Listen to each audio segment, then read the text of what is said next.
Yesu ashimwe bavandimwe bakundwa, muryango, inshuti ba igisi channel. Nongeye kubasuhuza mbifuriza amahoro y'Imana. What did he do for your life? I mean, how did he inform who you are as a person? How did he shape who you are as a person? Nagira ngo nkubwire ikintu. Hari abantu barangaza isi bakiyita abastar, bakiyita abantu bageze kure, bakiyita abantu bakomeye, bakarangaza urubyiruko, bakarangaza abana bato. Ariko umuntu witwa ko yageze kure, umuntu witwa kakomeye, akaba tuzuye umwuka wera, akaba adakoreshwa n'umwuka wera, uwo muntu ntacyo afite. Uwo muntu ari muri danje ikomeye.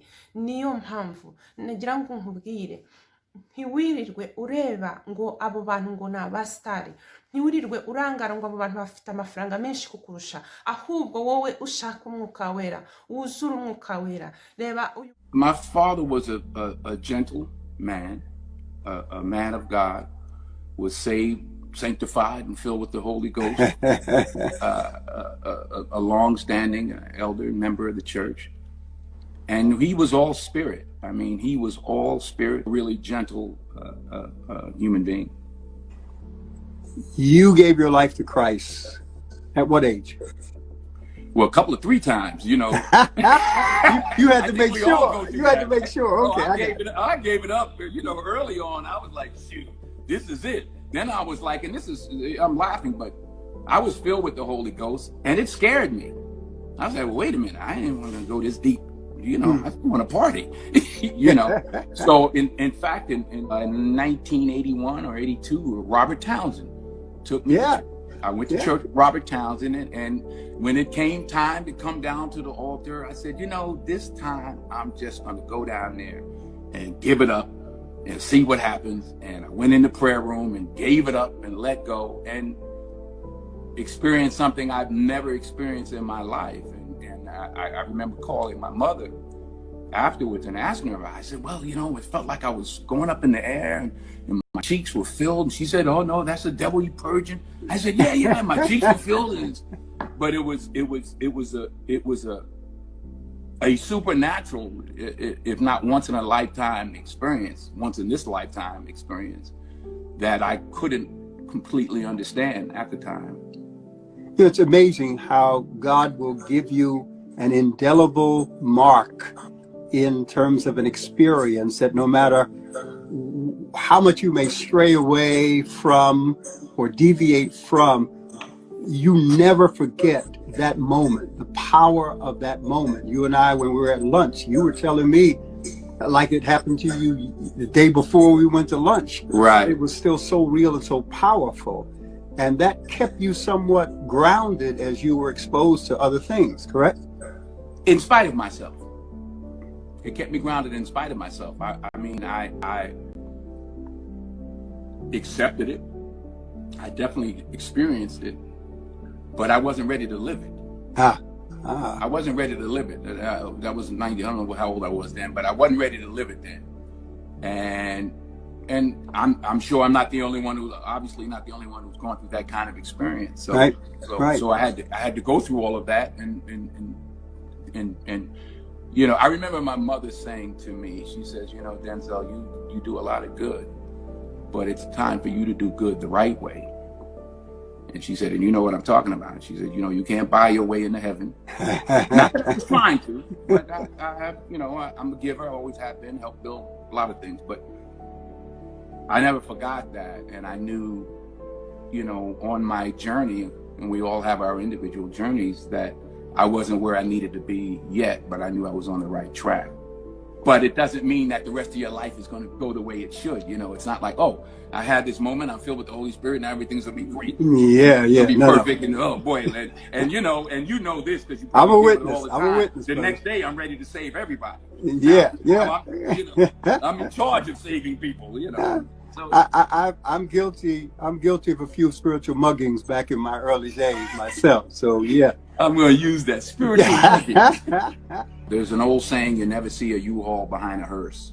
Amen. You know, you can't take it with you. The Egyptians tried it. All they got was robbed. Mm-hmm. So I don't put the value in monetary and all of those things. I mean, I've tried everything else. Mm-hmm. Mm-hmm. Doesn't pay off, for lack of a better word. I just want to be in that number when the saints go marching in. That's what I want. I don't care where I am in that number, in that line. I didn't say I want to be first, last, in the middle. I know I won't be alone, but I want more than anything else in my life to be in that number. Amen, my brother. Now it's time for the benediction.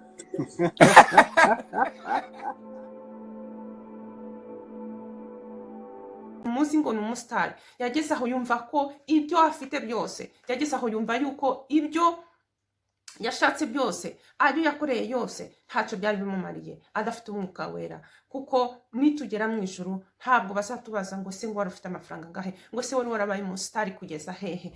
Ayo ni amagambo. Ibyo n'aka kanya gato mfashe nagira ngo dusangire ijambo riri mu gitabo cy'Abefeso igice cya 5 umurongo wa 18. Mwihuse ndasoma iri jambo mu izina ry'umwami wacu Yesu Kristo. Amen. Ijambo ry'Imana riravuga ngo kandi ntimugasinde inzoga ziri mu bukubaganyi, ahubwo mwuzure umwuka. Haleluya. Ngo ntimugasinde inzoga ziri mu bukubaganyi, ahubwo mwuzure umwuka. Muri aka kanya uko turimo tubona isi irimo igenda ihinduka, uko tubona ubuhanuzi burimo bugenda busohora, mumaze kubona neza yuko amafaranga atagifite akamaro. Abantu benshi bamaze igihe badakora, abandi bamaze igihe aho bakuraga batakihabonera. None nagira ngo twibukiranye dusangire ijambo ry'Imana rivuga ngo twuzure umwuka. Umwuka wera niwe dukeneye muri iki gihe kugira ngo dushobore gutsinda. Umwuka wera niwe dukeneye kugira ngo ashobore kutuzanira iryo funguro mu rugo, ashobore kuduha ubwenge mu kazi, ashobore kuduha imbaraga mu bigeragezo. Umwuka wera aruta amafaranga, umwuka wera aruta inshuti nyinshi. Umwuka wera ni data, umwuka wera ni Yesu Kristo. Umwuka wa Yesu Kristo niwe ukubamo akakuyobora muri byose, akaguha intsinzi ahantu hose. Niwe dukeneye. Ijambo ry'Imana riravuga ngo twuzure umwuka. Abantu bose bakagombye kuzura umwuka wera, kuko ari zo mbaraga Imana yaduhaye, kuko yarazi yuko tutazashobora kuba hano muri iyi si tudafite umwuka wera. Umwuka wera bari hose. Iyo tunaniwe tutakibona, umwuka wera bareba neza.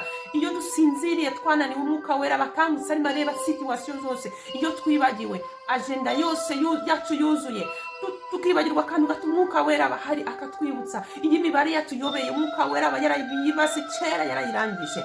Iyo uburwayi bwaduteye, umwuka wera niwe uzana umuti, azana umuti akadukiza.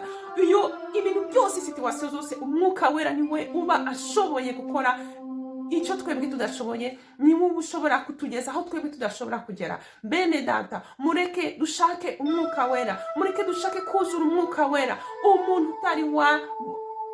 utari wahabwa umubatizo wa Yesu n'umwuka wera, umuntu utari wuzura umwuka wera, uwo Yesu atari yabatirisha umwuka wera we, utari wumva ko umwuka wera muri wo, uwumva yarataye connection na mwuka wera, yongera umushake. Ibihe bije ntabwo ari ibihe tuzajya tubona umwanya wo gutekereza ngo turabigenza gute, ngo situation kizaba ibihe bije ni ibihe tukeneye ku mwuka wera ari utugenda imbere, ari utugenda inyuma, ari udufata gahunda zose. Ibihe bije ntabwo ari bya bihe bya covid ya mbere, abantu babonye amaduka ibintu byose bifunze, ariko bari bafite akantu mu rugo. Ubu hari abantu benshi bamaze igihe ibintu byarahindutse mu buzima bwabo, ariko kubera ko umwuka wera ari hamwe nabo, nta kintu babaye, ntacyo bahuze. None nawe uri muri vuruguta mu bibazo, uri muri vuruguta mu bibazo, ibibazo bigiye kwiyongera kurusha uko byari bimeze mbere, ibintu bigiye gukomera kurusha uko byari bimeze mbere. Ntabwo uzabishoboza n'ubwenge bwawe, ntabwo uzabishobora n'imbaraga zawe. Dukeneye kuzura umwuka wera. Ndabamenyesha yuko utuzuye umwuka wera nta kintu amafaranga arakumarira muri ino minsi. Utuzuye umwuka wera ntabwo ubusore bwawe buragufasha muri ino minsi. Utuzuye umwuka wera ntabwo position yawe iragufasha muri iyi minsi. Dukeneye umwuka wera, tumushake twese, tumusabe. Gendana nanjye, mfasha, nyibutsa, nkomeza. Nagira ngo rero dusangire iryo jambo muri aka kanya mu izina rya Yesu Kristo. Wowe uri aho ngaho inyuma muryango wanje wa AGC channel, ndabakunda kandi ndabifuriza gutsinda no kunesha, ni mu izina rya Yesu Kristo. Amen, amen, amen.